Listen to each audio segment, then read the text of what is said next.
To everyone welcome to LTX classes. మనకి UPSC 2023 mains examinations అన్నీ కూడా నిన్నటి సండేతో కంప్లీట్గా క్లోజ్ అయ్యాయి. అండ్ నిన్న ఆప్షనల్ ఎగ్జామ్స్ అనమాట. ఈరోజు మనం ఆంథ్రపాలజీ ఆప్షనల్ పేపర్ని డీటెయిల్డ్గా అనాలిసిస్ అనేది చేద్దాం. Clear? So anthropology 2023 mains paper 1 analysis అనేది చేయడం జరుగుతుంది.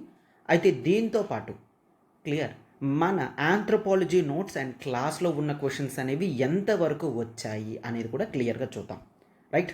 సో దీంతో you will get some confidence ఎంతవరకు ఎల్టీఎక్స్ క్లాసెస్ బెనిఫిట్ చేస్తుంది, క్వశ్చన్స్ అనేవి ఎక్కడి నుంచి వస్తున్నాయి అనేది కూడా మీకు క్లియర్గా అర్థమవుతుంది. Right? Right. So on that note class discuss చేస్తుంది. This is Srinivas. Firstly optional paper వచ్చేసరికి మనకి టోటల్గా 500 మార్క్స్కి ఉంటుంది. సో మనకి పేపర్ 1లో 250 మార్క్స్ ఉంటాయి అండ్ పేపర్ 2లో 250 మార్క్స్ ఉంటాయి. సో మార్నింగ్ సెషన్లో పేపర్ 1 జరుగుతుంది, ఆఫ్టర్నూన్ సెషన్లో పేపర్ 2 అనేది జరుగుతుంది. Coming to the part paper 1కి వచ్చేసరికి క్లియర్గా మనకి 10 మార్క్స్ క్వశ్చన్స్ అనేవి టోటల్గా మీరు 10 రాయాల్సి ఉంటుంది. క్లియర్? సో అండ్ ఇక్కడ 20 మార్క్స్ క్వశ్చన్స్ అనేవి టోటల్గా మీరు 3 రాయాల్సి ఉంటుంది. అండ్ 15 మార్క్స్ క్వశ్చన్స్ వచ్చేసరికి టోటల్గా 6 రాయాల్సి ఉంటుందన్నమాట. సో టోటల్గా చూసుకుంటే this comes 100 and this comes 60 and this comes 90. So టోటల్గా 250 మార్క్స్కి అయితే 10 మార్క్స్ అనేవి మనకి మ్యాండేటరీగా అటెంప్ట్ చేయడానికి ఉంటుంది. 10 మార్క్స్ అన్నీ కూడా మనకి చాయిస్లో పోయే విధంగా ఏమీ లేవు, ఖచ్చితంగా అటెంప్ట్ చేయాలి. అండ్ పార్ట్ ఆఫ్ 20 మార్క్స్ క్వశ్చన్స్కి వచ్చేసరికి మనకి చాయిస్ అనేది ఉంటుంది. పేపర్ ఎలా సెట్ అయి ఉంటుందంటే స్టార్టింగ్ 1 to 5 క్వశ్చన్స్ అనేవి 10 మార్క్స్కి ఉంటాయి. మీకు పేపర్ చూపిస్తాను. అండ్ నెక్స్ట్ తర్వాత పేపర్లో option A, option B, option C అని ఒక 2 పెట్టి ఏబిసి అని పెడతారు. ఇది 20 మార్క్స్, ఇది 15 మార్క్స్, ఇది 15 మార్క్స్. ఒకవేళ ఇది మనం చూస్ చేసుకుంటే ఈ మూడిటిని చూస్ చేసుకున్నట్టే. క్లియర్? అంతే తప్ప ఫర్ ఎగ్జాంపుల్ ఇప్పుడు 3 కూడా ఉంది, 3లో ఏ, బి, సి ఉంది అనుకోండి. ఇక్కడ మీరు 2లో ఏ 20 మార్క్స్ క్వశ్చన్ మీకు బాగా వచ్చు రాద్దాం అనుకుని బిలో 3లో బి, 3లో సి రాస్తాను అంటే అట్లా అవ్వదు. సో 2లో ఏ రాస్తున్నారంటే కేవలం ఇవి రాస్తేనే వాళ్ళు క్యాలిక్యులేట్ చేయడం జరుగుతుంది. ఒకవేళ ఈ 2 రాస్తే వీటినే క్యాలిక్యులేట్ చేయడం జరుగుతుంది. క్లియర్? అలా క్యాలిక్యులేట్ చేసి వేయడం జరుగుతుంది. సో టోటల్గా 20 మార్క్స్ క్వశ్చన్స్ వచ్చేసరికి మనకి 6 క్వశ్చన్స్ ఇస్తారు. దాంట్లో 3 క్వశ్చన్స్ మాత్రమే మనం రాస్తే సరిపోతుంది. అలానే అవి సెలెక్ట్ చేసుకుంటున్నప్పుడు 15 మార్క్స్ కూడా అందులోంచే మనం సెలెక్ట్ చేయాల్సి వస్తుంది అనమాట. ఇలా 20 మార్క్ ప్లస్ 2 15 మార్క్స్ ఉన్న ఈ సెట్ అనేది మనం 2 సెట్స్లో డివైడ్ చేసుకోవాలన్నమాట. ఏవి మనకు బాగా వస్తే క్లియర్? సో అంటే 2 ఒక దాంట్లో సెలెక్ట్ చేయాలి, 1 ఒక దాంట్లో. టోటల్గా 3 కదా, టోటల్గా 3. నేను మీకు పేపర్ అంతా చూపించి మళ్ళీ ఎక్స్ప్లెయిన్ చేస్తాను. కాస్త కన్ఫ్యూషన్గా ఉన్న ఒక్కసారి టోటల్గా చూడండి. క్లియర్? సో ఇట్లాంటివి 3 సెట్స్ సెలెక్ట్ చేసుకోవాలి. 2 సెట్స్ ఒక కాలం నుంచి, 1 సెట్ ఒక కాలం నుంచి మనం సెలెక్ట్ చేయాల్సి ఉంటుందన్నమాట. క్లియర్? సో ఇప్పుడు పేపర్ అంతా డీటెయిల్గా చూద్దాము. ఎక్కడ చదవాలి, ఎలా చదవాలి, క్వశ్చన్స్ ఎందులోంచి ఇస్తున్నాడు, కొన్ని బౌన్సర్ క్వశ్చన్స్ అంటే అన్ఎక్స్పెక్టెడ్ క్వశ్చన్స్ ఏమొచ్చాయి, వాటిని మనం ఎలా ట్యాకిల్ చేయాలి, అవంతా కూడా జాగ్రత్తగా చూద్దాం. చూడమ్మా. అంతకుముందు ఒక్కసారి చూడమ్మా. Blockbuster offer, super offer, any optional కేవలం మీకు 10,000 రూపీస్కి లాంచ్ చేయడం జరుగుతుంది. కేవలం 10,000కే. అయితే ఫీజ్ వ్యాలిడిటీ 30th సెప్టెంబర్ వరకు మాత్రమేనమ్మా. మీరు ఈ 30th సెప్టెంబర్ లోపల జాయిన్ అయినట్లయితే మీకు 1 year వ్యాలిడిటీ కోర్స్ ఆప్షనల్. మీకు PSIR, pub ad, sociology, anthropology, Telugu literature optionals అనేవి మీకు రావడం జరుగుతుంది. అయితే మీరు ఏదైనా ఆప్షనల్ తీసుకోవచ్చు. 1 year వ్యాలిడిటీ ఉంటుంది. అండ్ మీకు ఏ డౌట్ ఉన్నా మీరు ఈ నెంబర్కి కాల్ చేయగలరు. 7893899553. అయితే మీకు ఇది రికార్డెడ్ వస్తుంది. లైవ్ ప్లస్ రికార్డెడ్కి లైఫ్ టైం వ్యాలిడిటీకి కూడా మీరు ఈ నెంబర్కి కాల్ చేయగలరు. అయితే ఆంథ్రపాలజీ ఆప్షనల్ కంప్లీట్గా డీటెయిల్డ్గా నేను డిస్కస్ చేయడం జరుగుతుంది. మీకు స్టాండర్డ్ రిఫరెన్సెస్ బుక్స్ కూడా చెప్పడం జరుగుతుంది. అండ్ కంప్లీట్ నోట్స్ కూడా మీకు ప్రొవైడ్ చేయడం జరుగుతుంది. నా హ్యాండ్ రిటన్ నోట్స్ మీకు ప్రొవైడ్ చేయడం జరుగుతుంది. సో మీకు నోట్సెస్కి ఏమాత్రం కూడా ఇబ్బంది అనేది ఉండదు. రైట్? ఎస్. సో ఇంకెందుకు లేట్, టాపిక్లోకి వెళ్ళిపోదాం. చూడండి అమ్మా. First of all plainly this is the paper. దీంట్లో మీరు ఈ 10 మార్క్స్ క్వశ్చన్స్ అన్నీ 5 కూడా సెలెక్ట్ చేయాల్సింది. చూడండి, 2A 2B 2C, 3A 3B 3C, 4A 4B 4C. Clear? అలానే మనకి సెక్షన్ బిలో కూడా నెక్స్ట్ ఇలానే అరేంజ్ అయి ఉంటాయి. అయితే ఖచ్చితంగా ఇదంతా కూడా సెక్షన్ ఏ కదా. సెక్షన్ ఏ నుంచి ఒకవేళ మీరు సెకండ్ క్వశ్చన్ సెలెక్ట్ చేసుకున్నారు, ఫోర్త్ క్వశ్చన్ సెలెక్ట్ చేసుకున్నారంటే ఇక్కడ మీరు 2 సెట్స్ని కంప్లీట్ చేస్తున్నట్టే. అలానే సెక్షన్ బిలో క్వశ్చన్స్ వస్తాయి, అందులో మీరు 20+ అలాంటిది ఒక కాంబినేషన్ సెలెక్ట్ చేసుకుంటే సరిపోతుంది. క్లియర్? దాంట్లో నాకు ఏవి రావు, ఇందులో ఈ 3 కూడా వచ్చు అంటే నో, అలా అసలు మార్క్స్ అనేవి కౌంట్ చేయడం అనేది జరగదన్నమాట. Right? Yes. So on that note ఇప్పుడు ఈ క్వశ్చన్స్ అన్నిటిని కూడా నీట్గా మనం డీటెయిల్గా డిస్కస్ చేసుకుందాం. సో దట్ అండ్ ఇది మాత్రమే కాదు, మనకి క్వశ్చన్స్ ఎంతవరకు మన ఎగ్జామినేషన్లో మన పేపర్ నుంచి రావడం జరిగింది, మన దగ్గర వీటి మీద ఆల్రెడీ నోట్స్ ఉందా, ఎట్లా ఉంటుంది అనేది కూడా మొత్తం మీకు ఈరోజు డిస్కస్ చేసి చెప్తాను. సో ఫస్ట్ థింగ్ ఫస్ట్ మనం క్లియర్గా 10 మార్క్స్ క్వశ్చన్స్ నుంచి స్టార్ట్ చేద్దాం. Clear? Right. So first one, the scope and relevancy of the socio cultural anthropology. This is a very direct question and very easy question. డైరెక్ట్గా మన క్లాస్లో కూడా అలానే the scope of social anthropology, the scope of cultural anthropology or కంబైన్డ్గా మీరు socio cultural anthropology అని రాసిన సరిపోతుంది. So this is a direct question. Clear? Right. And next, cultural impact of iron age. Right. So iron age అనేది ఇక్కడ క్లియర్గా mention చేయడం జరిగింది. బట్ ఇండియన్ కాంటెక్స్ట్లో అడుగుతున్నాడా, గ్లోబల్ కాంటెక్స్ట్లో అడుగుతున్నాడా చెప్పలేదు. కాబట్టి ఇండియాలో ఐరన్ ఏజ్ ఎప్పుడు స్టార్ట్ అయింది, గ్లోబల్ లెవెల్లో ఐరన్ ఏజ్ ఎప్పుడు స్టార్ట్ అయింది, రెండు మెన్షన్ చేస్తే మన ఆన్సర్ అనేది కాంప్రహెన్సివ్గా ఉంటుంది. సో ఐరన్ ఏజ్ వచ్చిన తర్వాత మన టూల్ కల్చర్ కానీ, మన డైట్ ప్రాక్టీసెస్ కానీ, కల్చరల్ ప్రాక్టీసెస్ కానీ ఏ విధంగా చేంజ్ అయ్యాయో కూడా మనం ఇక్కడ ఈజీగానే రాయగలం. ఐరన్ ఏజ్ గురించి మనం డీటెయిల్డ్గానే చదువుతాం. లాట్స్ ఆఫ్ ఇన్ఫర్మేషన్ అనేది మన దగ్గర ఉంటుంది. హ్యాపీగా ఈ క్వశ్చన్ కూడా మీరు అటెంప్ట్ చేయగలరు. Clear? And next, coming to this, the race and ethnicity. Right. This is also very fine topic. Race అనే చాప్టర్ మనకు చాలా ఇంపార్టెంట్. రేస్ గురించి రాస్తారు, ఎథ్నిసిటీ గురించి కూడా ఈజీగానే రాయడం జరుగుతుంది. సో ఇది కూడా ఈజీ క్వశ్చన్. డైరెక్ట్గా మన నోట్సెస్ నుంచి మీకు ఇన్ఫర్మేషన్ అనేది అవైలబుల్గా ఉంటుందన్నమాట. క్లియర్? అయితే ఇన్ఫర్మేషన్ మన దగ్గర ఉంటుంది, క్వశ్చన్స్కి తగ్గట్టుగా వాటిని లైట్గా మోడిఫై చేసుకొని రాయడం అనేది చాలా ఇంపార్టెంట్ అనమాట. క్లియర్? రైట్. అండ్ నెక్స్ట్ ఉండి customary laws and environmental conservation. Clear? అయితే టాపిక్ అనేది మనం ఇలా దీన్ని డీల్ చేయము, but there is something that is called ecological anthropology. దాన్ని ఎన్విరాన్మెంటల్ ఆంథ్రోపాలజీ అని కూడా అంటాం. అయితే కస్టమరీ లాస్ అంటే నథింగ్ బట్ రెగ్యులర్గా ఎప్పటి నుంచో ప్రాక్టీస్ చేస్తున్న లాస్ అడుగుతున్నాడు. ఎన్విరాన్మెంటల్ కన్జర్వేషన్ అంటే simply nothing but tribal people ఏ విధమైన వాళ్ళ ప్రాక్టీసెస్తో, simple example nothing, sacred groves. తమిళనాడులో ద కావు కమ్యూనిటీ అనేది ఉంటుంది. సో వాళ్ళు ఈ కావు అంటే నథింగ్ బట్ ఆ ఫారెస్ట్ని రక్షించే గాడ్ లాంటి వాడు అనమాట. క్లియర్? ఇట్లా నెంబర్ ఆఫ్ ఎగ్జాంపుల్స్ అనేవి ఉంటాయి. ఆ ఎగ్జాంపుల్స్ని మనం ఇక్కడ పెడితే సరిపోతుంది అనమాట. సీక్రెట్ గ్రూవ్స్లో ఏం జరుగుతుంది, ట్రైబల్ పీపుల్ ఒక ఏరియా అంతటిని కూడా కంప్లీట్గా ఎవరు కూడా ఎంట్రీ లేకుండా చేసేస్తారు. సో దట్ ఎన్విరాన్మెంట్ అనేది కన్జర్వేషన్ చేయడం జరుగుతుంది అనమాట. దాని గురించి 10 మార్క్స్కి అడిగారు. హ్యాపీగా మీరు ఇది 10 మార్క్స్కి రాయగలరు. దీంట్లో కూడా ఏమాత్రం కూడా ప్రాబ్లం లేదు. అయితే ఈ క్వశ్చన్ మన దగ్గర నుంచి డైరెక్ట్గా మన నోట్స్లో ఉంటుందంటే నో. మనం క్లాస్ డిస్కస్ చేసేటప్పుడు ఈ పాయింట్స్ని ఇన్ జనరల్గా డిస్కస్ చేయడం జరుగుతుంది. కొంత నోట్స్ అనేది అక్కడ ఇక్కడ దొరుకుతుంది, వాటిని కంబైన్ చేసి రాయాలంతే. క్లియర్? ఈ విధంగా క్వశ్చన్ అనేది, ఆన్సర్ అనేది ఎవరు కూడా డిస్కస్ చేయరు, అట్లా నోట్స్ కూడా ఉండదు. రైట్? సో కాంప్రహెన్సివ్ నాలెడ్జ్తో మీరు దీన్ని హ్యాపీగా రాయగలరు. ఇది ఏమాత్రం కూడా ప్రాబ్లం కాదు. And next, gene expression. Gene expression అనేది మనకి ది 9th చాప్టర్ నుంచి చూసుకుంటే జెనెటిక్స్ అనేది స్టార్ట్ అవుతుంది. జీన్ ఎక్స్ప్రెషన్ గురించి number of cases, examples, gene mutations అయితే ఏ విధంగా కనిపిస్తుంది, జీనోటైప్ అంటే ఏంటి, ఫీనోటైప్ అంటే ఏంటి, జీనోటైప్ ఎలా ఉంటే ఫీనోటైప్ ఎలా కనిపిస్తుంది, ఇట్లా అంతా కూడా మీరు హ్యాపీగా రాయగలరు. ఇది కూడా ఏ మాత్రం కూడా ప్రాబ్లం లేదు. జీన్ ఎక్స్ప్రెషన్ అనేది ఒక జనరల్ టర్మ్ అనమాట. దాన్ని అలా 10 మార్క్స్ కింద క్వశ్చన్ కింద ఇచ్చాడు, మీరు కాస్త ఆలోచించి రాయగలరు. దీంట్లో ఏ మాత్రం కూడా ప్రాబ్లం అనేది మీరు ఫేస్ చేయరు. సో దీంతో ఈ 10 మార్క్స్ 5 క్వశ్చన్స్ని కూడా మీరు హ్యాపీగా అటెంప్ట్ చేయగలరు. ఇక్కడ వరకు ఏ ప్రాబ్లం కూడా లేదు, right? Yes. And next question చూడమ్మా. Discuss the major species of Australopithecus. Right, very fine. అయితే మనకి ది ఆర్కియలాజికల్ ఆంథ్రోపాలజీ అనేది ఉంటుంది. ఆర్కియలాజికల్ ఆంథ్రోపాలజీలో మనం ఈ ఆస్ట్రలోపిథెకస్ కానీ, హోమో హెబిలిస్ కానీ, హోమో ఎరెక్టస్ కానీ ఇట్లాంటివన్నీ కూడా చూస్తాము, ఎక్కడ వచ్చాయి ఏంటి అని.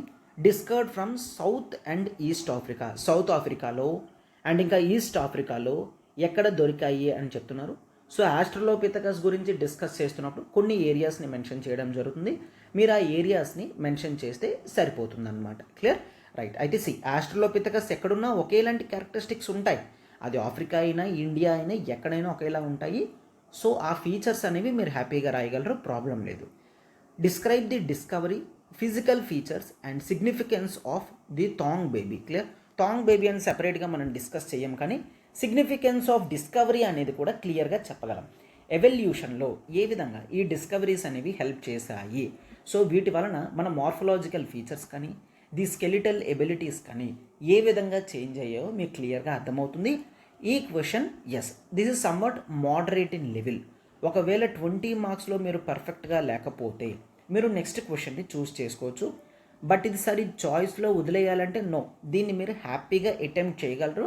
అంటే థాంగ్ బేబీ అంటే ఏంటి అనే డౌట్స్ ఏం లేకుండా మీరు క్లియర్గా రాసినట్లయితే మార్క్స్ అనేవి ఈజీగా స్కోర్ చేయగలరు. దీంతో ప్రాబ్లం ఏమీ కూడా లేదు, రైట్? అండ్ నెక్స్ట్ క్వశ్చన్ చూడండి. Discuss the Palaeolithic environment in the light of available evidences with special reference to India. Right, ఇక్కడ స్పెషల్ రిఫరెన్స్ టు ఇండియా అన్నాడు కాబట్టి ఇండియాలో పేలియోలిథిక్ ఎన్విరాన్మెంట్ ఎలా ఉంది అంటే నథింగ్ బట్ ఇక్కడ మనం ఫస్ట్ చాప్టర్స్లోనే ఫస్ట్ చాప్టర్స్లోనే వీరి లిథిక్ ఏజెస్ని చూస్తాం. Palaeolithic, Mesolithic, neolithic, lots of information అనేది మన దగ్గర ఉంటుంది పేలియోలిథిక్ ఎన్విరాన్మెంట్ గురించి. సో అయితే ఇండియాలో పేలియోలిథిక్ సైట్స్ ఏమున్నాయి, అవి ఎక్కడ ఉన్నాయి, అక్కడ మనకు దొరికిన టూల్ డిస్కవరీ ఏంటి, ఇట్లా కల్చరల్ ఇంపాక్ట్ అనేది ఎలా ఉంది మనకు తెలుస్తుంది. ఇట్లా ప్రతిదీ కూడా మీరు హ్యాపీగా రాయగలరు. 15 మార్క్స్కి మీరు హ్యాపీగా రాయగలరు, ఇబ్బంది ఏమీ కూడా లేదు. క్లియర్? రైట్. అంటే ఒక 20 ఒక 15 మీరు డీసెంట్గానే దీంట్లో అటెంప్ట్ చేయగలరు. అండ్ నెక్స్ట్ సి చూడండి. Elucidate the different forms of malnutrition. This is very fine. ఇది ఒక జనరల్ స్టడీస్ క్వశ్చన్ లాగే ఇవ్వడం జరిగింది. మాల్ న్యూట్రిషన్ అంటే ఏంటి, ప్రోటీన్ క్యాలరీ మాల్ న్యూట్రిషన్ అంటే ఏంటి, సూటబుల్ ఎగ్జాంపుల్స్ అనేవి ఇవ్వమన్నారు. క్లియర్? సో మనకి ది జనరల్ మెడిసినల్ ఆంథ్రోపాలజీ అనేది ఉంటుంది. ఇది ఇన్ జనరల్గా మీరు ఒక జనరల్ స్టడీస్ ఆన్సర్ రాసినా సరిపోతుంది. దీంట్లో స్పెసిఫిక్గా ఆంథ్రోపాలజీ చదివితేనే రాయగలను అన్నట్టేమీ లేదు. కేవలం ఎగ్జాంపుల్స్ని మీరు మెన్షన్ చేసుకుంటూ వీటిని హ్యాపీగా అటెంప్ట్ చేయగలరు. సో ఈ 3 క్వశ్చన్స్ అనేవి మోడరేట్ లెవెల్లోనే ఉన్నా తప్ప అటు ఈజీ అని కాదు, అటు డిఫికల్టీ అని కూడా కాదు. క్లియర్? ఒకవేళ మీకు ఏ ఆప్షన్స్ లేకపోతే ఈ 2ABCని సెలెక్ట్ చేసుకోవచ్చు అన్నమాట. క్లియర్? రైట్. అండ్ నెక్స్ట్ 3లోకి వెళ్దాం చూడమ్మా. 3A which comes for 20 marks. What is the hominization process? Hominization process అంటే ఏంటో అడుగుతున్నారు. అయితే ఎవల్యూషనరీ ఆర్కియలాజికల్ ఆంథ్రోపాలజీ చెప్తున్నప్పుడు హోమినైజేషన్ అంటే ఏంటో మనం డిస్కస్ చేస్తాము. దాన్ని మీరు రాయగలరు. This is a direct question. Discuss the major trends in human evolution with the help of suitable examples and illustrations. Clear? So అయితే హోమినైజేషన్ ప్రాసెస్, ఎవల్యూషన్ అనేది ఏ విధంగా జరిగింది, ఎగ్జాంపుల్స్ ఏమున్నాయి అని అడుగుతున్నాడు. దీన్ని మీరు హ్యాపీగా 20 మార్క్స్కి ఈజీగా అటెంప్ట్ చేసుకోవచ్చు. ఫుల్ మార్క్స్ పడే స్కోప్ అనేది ఉంది. ఇది అలాగే మన నోట్స్లో కూడా మీకు అవైలబుల్గా దొరుకుతుందన్నమాట. Clear? Right. And next, how did Geertz look at religion, differentiate between anthropological and psychological approaches to study of religion. అయితే గీడ్స్ మనకి సింబాలిక్ ఇంటర్ప్రిటేషన్ ఆఫ్ థియరీస్ అనేది ఇవ్వడం జరిగింది. థియరీస్లో ద గీడ్స్ సింబాలిజం అనేది చూస్తాము. ఇంపార్టెన్స్ ఆఫ్ సింబాలిజం ఆమె ఏం చెప్పారో రాస్తారు. And anthropological study of religion, psychological అంటే సిగ్మండ్ ఫ్రూడ్ లాంటి వాళ్ళు రిలీజియన్ని ఏ విధంగా స్టడీ చేశారు అంటే రిలీజియన్ అనేది మనకు ఒక చాప్టర్ అండ్ గీడ్స్ థియరీస్లో ఉంటారు.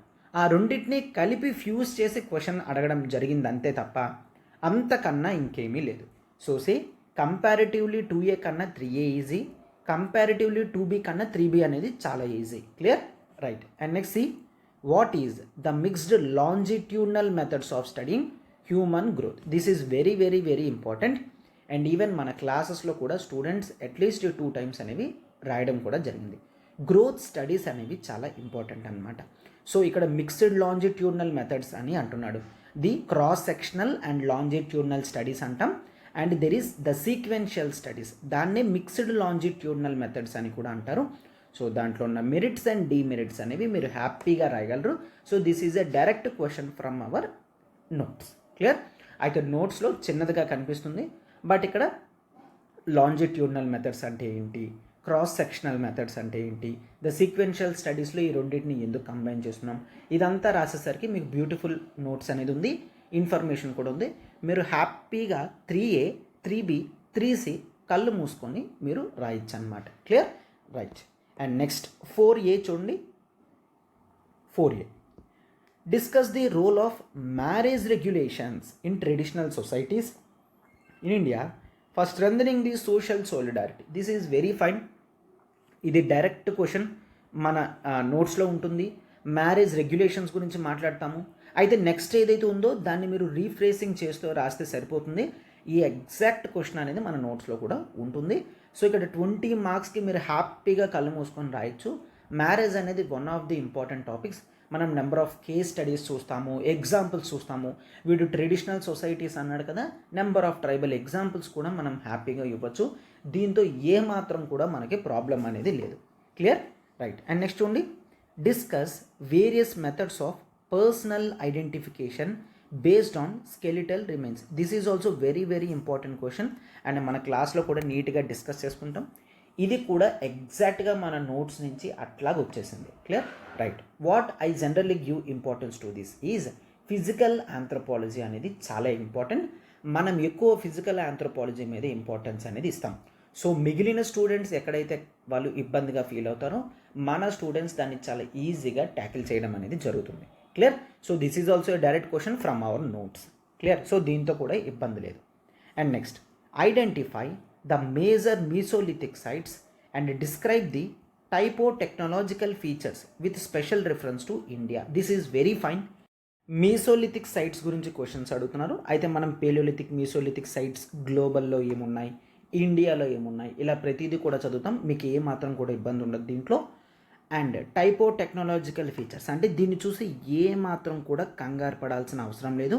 టైపో టెక్నాలజికల్ ఫీచర్స్ అంటే అప్పుడు టూల్ కల్చర్ అనేది ఏ విధంగా ఉంది, అంటే ఇండియాలో మీసోలిథిక్ సైట్స్ ఏమున్నాయి, అక్కడ టూల్ కల్చర్ ఏ విధంగా ఉంది, టూల్ కల్చర్ అలా ఉండడం వలన ఇన్ జనరల్గా వాళ్ళ ప్రాక్టీస్ చేస్తున్న ప్రాక్టీసెస్ ఏమున్నాయి, కల్చరల్ ఇన్స్టిట్యూషన్స్ కానీ కల్చరల్ సిచ్యువేషన్స్ కానీ ఎలా ఉన్నాయి అని అడుగుతున్నారు. దీన్ని కూడా మీరు హ్యాపీగా రాయగలరు. క్లియర్? సో నా అడ్వైస్ ఏంటి అంటే, సింప్లీ మీకు ఫిజికల్ ఆంథ్రోపాలజీ మీద పూర్తి గ్రిప్ ఉన్నది అంటే 2A 2B 2C సెలెక్ట్ చేసుకోకుండా మీరు, క్లియర్, మన దగ్గర వీటన్నిటికీ నోట్స్ ఉంది కాబట్టి 3A 3B 3C 4A 4B 4Cని select చేసుకున్నట్లయితే మనం ఇప్పుడు సెక్షన్ Bకి వెళ్తాం. దాంట్లో ఒక 20 15 15 ఒకటి సెలెక్ట్ చేసుకుంటే చాలా మంచిది అని నా ఉద్దేశం. క్లియర్? రైట్. సో దీంతో ఇప్పుడు మనం చూస్తే క్లియర్గా 10 marksలో ప్రతిదీ కూడా మనం రాయగలం. లిటరల్లీ 80% నోట్స్ అనేది 10 marks సంబంధించిన ప్రతిదీ మన దగ్గర ఉంటుంది. అండ్ 3A 4A చూసుకుంటే ప్రతిదీ కూడా మన దగ్గర మన నోట్స్లో హ్యాపీగా ఉంది. మీరు ఏ మాత్రం కూడా కష్టపడాల్సిన అవసరం లేదు. రెగ్యులర్గా రివైజ్ చేసుకుని రాసుకుంటే సరిపోతుంది అన్నమాట. ఇప్పుడు నేను సెక్షన్ Bకి వెళ్తున్నాను చూడండి. This is completely the section B. Right. Compare చేసుకుంటే సెక్షన్ Aతో సెక్షన్ B అనేది ఒక టఫ్ టాపిక్ లాగా ఉండడం జరిగిందనమాట. క్లియర్? సో లాస్ట్ ఇయర్తో పోల్చుకుంటే క్వశ్చన్స్ అనేవి 10 marksలో టఫ్గా ఇచ్చి పడేయడం అనేది జరిగింది. ఇప్పుడు మనం దీంట్లో చూద్దాం. Clear? Right. First one, polygenic inheritance. అయితే this is directly from our notes. ఇది మన నోట్స్ నుంచి డైరెక్ట్గా పాలిజెనిక్ ఇన్హెరిటెన్స్ అనేది ఉంటుంది. ఫిజికల్ ఆంథ్రోపాలజీ నుంచి ఏ క్వశ్చన్ వచ్చినా ఖచ్చితంగా అది మన నోట్స్ దాటి వెళ్ళదు. దాంట్లో మీకు ఏ విధమైన ప్రాబ్లం కూడా అవసరం లేదు. క్లియర్? పాలిజెనిక్ ఇన్హెరిటెన్స్ అనేది సింపుల్గానే మీరు రాయగలరు. అండ్ నెక్స్ట్ చూడండి, the pre historic significance of Rakhi Garhi. Right. This is fine. అయితే రాకీ గర్హి అనేది Indus valley civilisation times, right? Yes, అయితే ఇండస్ వ్యాలీ సివిలైజేషన్ గురించి చూస్తాం తప్ప రాకీ గర్హి గురించి చూడం. అయితే సార్ ఎలాగా? సో రాకీ గర్హి గురించి మీరు హిస్టరీలో చదువుతారు, అవునా? హిస్టరీలో చదువుతారు. వాటిని ఇప్పుడు ఆంథ్రోపాలజికల్ థింగ్స్లో మనం ఐవీసీ గురించి ఏదైతే చదువుతామో ఈ రెండింటిని మీరు కంబైన్ చేస్తే రాస్తే సరిపోతుంది. సో ఇది ఆంథ్రోపాలజీలో ప్రతి ఒక్క ఐవీసీ సైట్ గురించి చెక్ చేయం, మాట్లాడడం, రైట్? సో ఇన్ జనరల్గా ఐవీసీ గురించి మాట్లాడడం జరుగుతుంది. ఇక్కడ వీడు స్పెసిఫిక్గా ఇచ్చాడు కాబట్టి కాస్త దాని గురించి మెన్షన్ చేసి మిగిలింది ఇన్ జనరల్గా మెన్షన్ చేసినా పర్వాలేదు. Clear? Right. And next one, yes this is very fine. Glottochronology. ఇది ఎవరికి అంటే ఎవరికి కూడా తెలీదు. అసలు ఎవరు ఏ నోట్స్ మనం ఫాలో అయ్యే ఎటువంటి స్టాండర్డ్ నోట్సెస్లో కూడా దీని గురించి ఇన్ఫర్మేషన్ అనేది లేదు, గ్లోటోక్రోనాలజీ గురించి, రైట్? సో ఇది ఒక bouncer question. This is very difficulty question on this advice. Clear? Simple advice ఏంటి అంటే ఇటువంటి క్వశ్చన్స్ తెలిస్తే రాయాలి, తెలియకపోతే కంప్లీట్లీ లీవ్ చేయడం అనేది చాలా మంచిది. అయితే see don't over assume that. Clear? See ఇక్కడ క్రొనాలజీ అనేది ఉంది. మనకి ఆంథ్రోపాలజీలో డేటింగ్ మెథడ్స్ గురించి మాట్లాడతాం. ఆ డేటింగ్ మెథడ్స్లో ఉంది కదా ఈ క్రొనాలజీ అని ఉంది కదా అని అనుకుంటే దట్ ఈస్ అబ్సల్యూట్లీ రాంగ్. గ్లోటోక్రోనాలజీ అనేది this is on linguistic anthropology మీద టాపిక్ అనమాట. క్లియర్? లాంగ్వేజ్ ఏ విధంగా గ్రో అయింది, ఏ విధంగా మారుతుంది, తగ్గుతుంది, ఇట్లా ప్రతిదీ కూడా చదవడం జరుగుతుంది. అయితే లింగ్విస్టిక్ ఆంథ్రోపాలజీలో ఇది పార్ట్ అన్నమాట. క్లియర్? లింగ్విస్టిక్ ఆంథ్రోపాలజీ అంతే తప్ప ఇది డేటింగ్ మెథడ్స్ గురించి సంబంధించింది కాదు. అందుకని ఒకవేళ తెలియకపోతే వదిలేయడం బెస్ట్, కానీ మీరు రాయడానికి ట్రై చేస్తే మార్క్స్ పోవడం కాదు కదా, ఇంకా బ్యాడ్ ఇంప్రెషన్ అనేది కలుగుతుంది. సో ఇప్పటి వరకు చూసిన క్వశ్చన్స్లో ద టఫెస్ట్ క్వశ్చన్ ఇది మనకి. క్లియర్? గ్లోటోక్రోనాలజీ మన సిలబస్లో లేదు, ఎక్కడ మెన్షన్ కూడా చేయలేదు. కేవలం రాసే స్టూడెంట్స్ దీన్ని వదిలేయాలి అనే దృష్టిలో మాత్రమే ఇవ్వడం జరిగింది. Clear? Right. And next question చూడండి. Menopausal symptoms. This is very fine. ఇది ఈజీగా మన నోట్స్ నుంచి మీరు చూసి రాయగలరు. So this is very easy question. Clear? Right. And next William Ogburn and cultural lag. This is also very fine. ఇది కూడా ఎవరు కూడా ఎక్కడ డిస్కస్ చేయరు. సో సి క్వశ్చన్ అండ్ ఈ క్వశ్చన్ ఈ రెండు కూడా బౌన్సర్ క్వశ్చన్స్ అనమాట. క్లియర్? రైట్. బట్ ఇక్కడ ఇందులో చూడండి, కల్చరల్ ల్యాగ్ అంటే మీకు కొంతవరకు ఐడియా ఉంటుంది. సో మీరు దీన్ని రాసి మేనేజ్ చేయగలరు అండ్ దట్ ఈజ్ అడ్వైజబుల్, అలా చెయ్యండి కూడా. సో సింప్లీ కల్చరల్ ల్యాగ్ అంటే నథింగ్ బట్ సి కల్చరల్ ఇన్స్టిట్యూషన్స్ అనేవి చూసుకుంటే ప్రతి ఒక్కరి దగ్గర ఒకలా ఉండవు. డెవలప్డ్ కంట్రీస్ అయితే వాళ్ళ యొక్క కల్చరల్ ప్రాక్టీసెస్ అనేవి డిఫరెంట్గా ఉంటాయి. అంటే ఈరోజు టెక్నాలజీ గ్రో అయ్యేంత ఫాస్ట్గా కల్చర్ అంత ఫాస్ట్గా గ్రో అవ్వడం లేదు. సో దాన్నే కల్చరల్ ల్యాగ్ అని అంటాం. క్లియర్? అదే కల్చరల్ ల్యాగ్ ఇన్ జనరల్గా. సో దాన్ని విలియం ఆక్బర్న్ అన్న వ్యక్తి ఏ విధంగా చెప్పడం జరిగింది అని ఇస్తున్నాను. So this is a complete bouncer question. మీకు కల్చరల్ ల్యాగ్ మీనింగ్ డెఫినేషన్ అర్థమైంది అంటే మీరు మినిమం మేనేజ్ చేసిన మార్క్స్ అనేవి పడతాయన్నమాట. Clear? So far 10 marks questions అన్నిట్లో చూసుకుంటే 2 క్వశ్చన్స్ టఫ్గా రావడం అనేది జరిగింది. అండ్ 20-15-15లో చూడండి 20 మార్క్స్ క్వశ్చన్స్లో మీరు ఆల్రెడీ సెక్షన్ ఏ నుంచి 2 క్వశ్చన్స్ సెలెక్ట్ చేసుకున్నారు.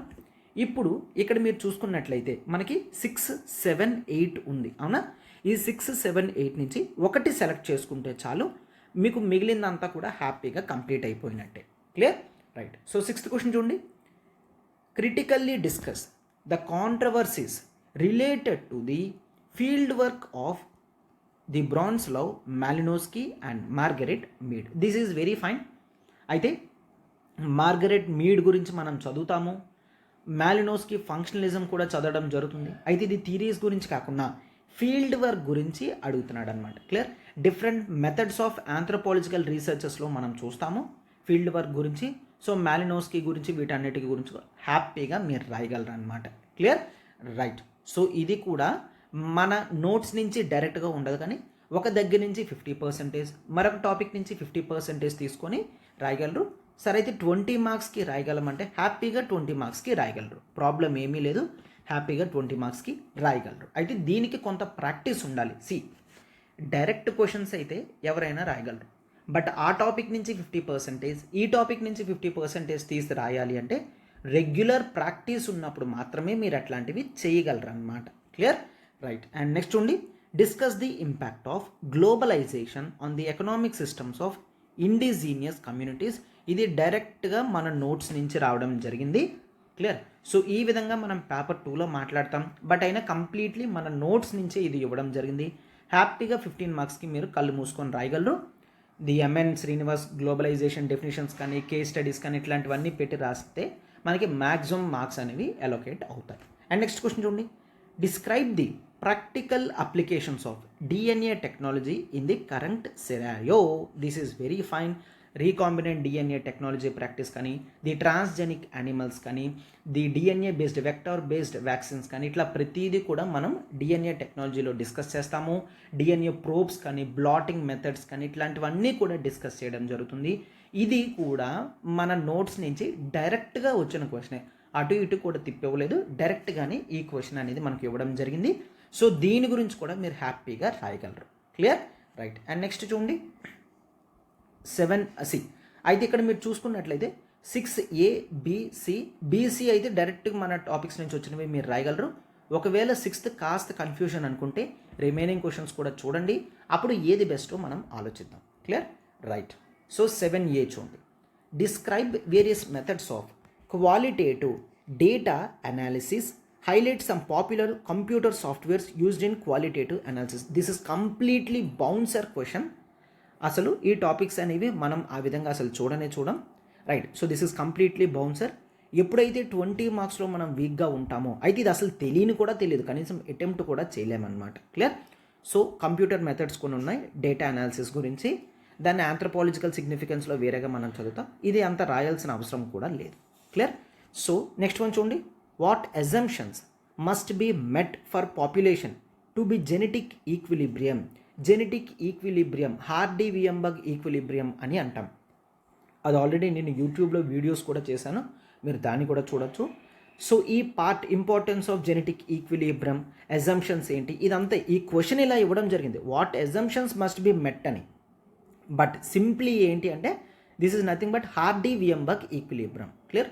హార్డీ-వియంబర్గ్ ఈక్విలిబ్రియం గురించి డైరెక్ట్గా మన నోట్స్లో ఉంటుంది, మీరు హ్యాపీగా ఇదైతే రాయగలరు. బట్ 7A అనేది చూస్ చేసుకోలేరు. క్లియర్. అండ్ C చూడండి, discuss political and methodological aspects of national character studies. Right, very fine. Clear.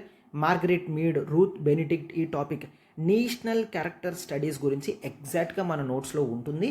And నేను ఆల్రెడీ ఆంథ్రోపాలజీ వీడియోస్లో మీరు మన టాపిక్స్లో చూసుకున్నట్లయితే నేను అది ఆల్రెడీ ఎక్స్ప్లెయిన్ కూడా చేయడం జరిగింది. మీరు హ్యాపీగా ఇది 15 మార్క్స్కి రాయగలరు. క్లియర్. రెలవెన్సీ కూడా హ్యాపీగా మొత్తం నా నోట్స్ మీరు చూస్తే క్లియర్గా సరిపోతుంది. ఎగ్జాక్ట్గా దీని నుంచి ఇవ్వడం జరిగింది. అయితే 7A టఫ్ కానీ 7B కానీ 7C కానీ రెండు కూడా ఈజీ క్వశ్చన్స్ అన్నమాట.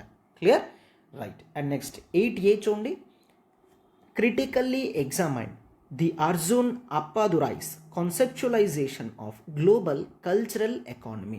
అయితే ఆంథ్రోపాలజిస్టుల గురించి మనం చదువుతాం.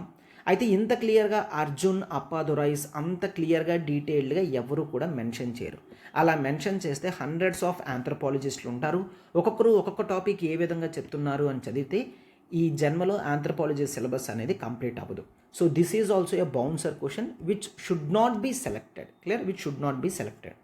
అండ్ నెక్స్ట్ క్వశ్చన్ చూడండి, describe the causes of structural abnormalities of chromosomes. Chromosomal mutations గురించి అడగడం జరిగింది. అయితే ఇది ఎగ్జాక్ట్గా మన నోట్స్లో ఉంటుంది. This is very fine. Suitable ఎగ్జాంపుల్స్తో మీరు బాగా రాయడానికి హెల్ప్ అవుతుంది. And next, critically discuss the Kroeber's contribution towards kinship studies. Yes, family kinship చూస్తాము. కిన్షిప్లో ది క్రోబర్ ఏ విధమైన ది నోషన్స్ నేమ్స్ అనేవి ఇవ్వడం జరిగిందో క్లియర్గా చూస్తాం. క్రోబర్స్ కంట్రిబ్యూషన్ టువర్డ్స్ కిన్షిప్ స్టడీస్ కూడా మీరు హ్యాపీగా రాయగలరు. సో దీంతో BC రాయగలరు, బట్ 8A అనేది రాయలేరు. ఇప్పుడు మీరు అబ్జర్వ్ చేసినట్లయితే సెక్షన్ Aలో మీరు 2, 3, 4 రాసుకొని ఇందులో 6th వన్ సెలెక్ట్ చేసుకుంటే టోటల్గా మీరు వాడు అడిగిన 10 మార్క్స్ క్వశ్చన్స్ 10లో 8 to 9 క్వశ్చన్స్ అనేవి రాయగలరు. 15 మార్క్స్ అన్నీ ఈజీగానే ఉన్నాయి రాయగలరు. 20 మార్క్స్ కూడా మనం సెలెక్ట్ చేసుకుంది అన్నట్లు మీరు హ్యాపీగా ఇవి రాసుకుంటే సరిపోతుంది అనమాట. క్లియర్. సో దీంతో మీకు ఇవి మ్యాక్సిమం మార్క్స్ స్కోరింగ్కి కూడా హెల్ప్ చేస్తుంది. అయితే క్వశ్చన్స్ అనేవి కాస్త డైనమిక్గా అడుగుతున్నాడు. ఫర్ ఎగ్జాంపుల్ హార్డీ-వియంబర్గ్ ఈక్విలిబ్రియం అనేది అది హార్డీ-వియంబర్గ్ ఈక్విలిబ్రియం అని అర్థం కావాలంటే అటువంటి క్వశ్చన్స్ని మీరు ఫేస్ చేస్తూ ఉండాలి. అంటే రెగ్యులర్గా రాస్తూ అర్థం చేసుకుంటూ ఉంటేనే ఆ క్వశ్చన్స్ని అటెంప్ట్ చేయడానికి అవుతుందన్నమాట. క్లియర్? సో ఈ విధమైన ప్రాక్టీస్ అనేది రెగ్యులర్గా మీరు రాస్తేనే అవుతుంది. అయితే మన వరకు మనం టెస్ట్ సిరీస్ అనేది మనకి లైఫ్ టైం వ్యాలిడిటీతో ఆంథ్రోపాలజీ టెస్ట్ సిరీస్ అనేది ఉంటుంది. If you want you can subscribe. So అది మీకు లైఫ్ టైం వ్యాలిడిటీ వస్తుంది. ఎవ్రీ సండే ఎగ్జామ్ రాస్తారు, ఫాలోడ్ బై మండే లైవ్గా డిస్కషన్ చేస్తాను, మీకు వాల్యుయేషన్ చేస్తాను. సో దట్ మీ మిస్టేక్స్ అన్నీ కూడా మీకు లైవ్గా చెప్పడంతో మీరు వాటిని హ్యాపీగా ప్రిపేర్ అవ్వగలరు. నెక్స్ట్ టైం రిపిటేషన్ కాకుండా చూసుకోగలరు అనమాట. క్లియర్? రైట్. అండ్ మనం ఇచ్చిన టెస్ట్ సిరీస్లో క్వశ్చన్స్ అనేవి మ్యాక్సిమం ఈరోజు ఇప్పుడు ఈ క్వశ్చన్స్లో రావడం కూడా జరిగింది. రైట్? ఇంకే ఫర్దర్ డౌట్స్ ఉన్నా, ఒకవేళ టెస్ట్ సిరీస్ సబ్స్క్రైబ్ చేసుకోవాలనుకున్నా, you can call to this number 7893899553. అయితే మీరు ఆంథ్రోపాలజీ ఆప్షనల్ ప్రిపరేషన్ స్టార్ట్ చేయకపోతే this is very high time, మీరు స్టార్ట్ చేయగలరు. ఒకవేళ ఆల్రెడీ కంప్లీట్ అయినట్టు ఉంటే రెగ్యులర్గా టెస్ట్ రాసి గైడెన్స్ తీసుకోవడానికి మీరు ఈ ప్రోగ్రాంలో జాయిన్ అవ్వగలరు. క్లియర్? రైట్. అండ్ నెక్స్ట్ పేపర్ని మనం పేపర్ 2ని నెక్స్ట్ డిస్కస్ చేద్దాం. ఇక్కడ ఒకసారి చూడమా, యూపీఎస్సీ జనరల్ స్టడీస్, కేవలం మనం general studies prelims cum mains clear foundation batch అనేది 1 year వ్యాలిడిటీతో లైవ్ ప్లస్ రికార్డెడ్ స్టార్ట్ చేయడం జరిగింది. కొత్త బ్యాచెస్ అనేవి చూడమ్మా, కొత్త బ్యాచెస్ 1st October నుంచి స్టార్ట్ అవుతున్నాయి. And this is the high time that you can start. అయితే ఈ ఇనాగరల్ ఆఫర్ కింద మనకి లైఫ్ టైం వ్యాలిడిటీ కోర్స్ కూడా ఉంటుంది. బట్ 1 year క్యూరేటెడ్గా మీకు వ్యాలిడిటీ కావాలి అనుకుంటే కేవలం 1 year లైవ్ ప్లస్ రికార్డెడ్కి ఆన్లైన్ ఫీజు వచ్చేసి కేవలం 20,000 రూపీసే, కేవలం 20,000 రూపీసే. అయితే online fee actually 30,000, inaugural offer కింద 20,000 తీసుకొని రావడం జరుగుతుంది. అండ్ ఆఫ్లైన్ మీకు విశాఖపట్నం ఆఫ్లైన్ బ్రాంచ్ కావాలనుకుంటే కేవలం 40,000 అమ్మ. ఆఫ్లైన్ వచ్చేసి కేవలం 40,000. అయితే offer validity till 30th September. ఈ వీక్లో మీరు జాయిన్ అయినట్లయితే 30th September లోపల జాయిన్ అయినట్లయితే మీకు కేవలం ఆన్లైన్ అయితే 20,000, ఆఫ్లైన్ అయితే 40,000 మీకు 1 year వ్యాలిడిటీ వస్తుంది. అంటే నెక్స్ట్ ఇయర్ 30th September వరకు కూడా మీకు ఈ కోర్స్ వ్యాలిడిటీ అనేది ఉంటుందన్నమాట. ఈ 1st October నుంచి. మీకు ఏ డౌట్ ఉన్నా ఈ నెంబర్కి కాల్ చేయండి, 7893899553.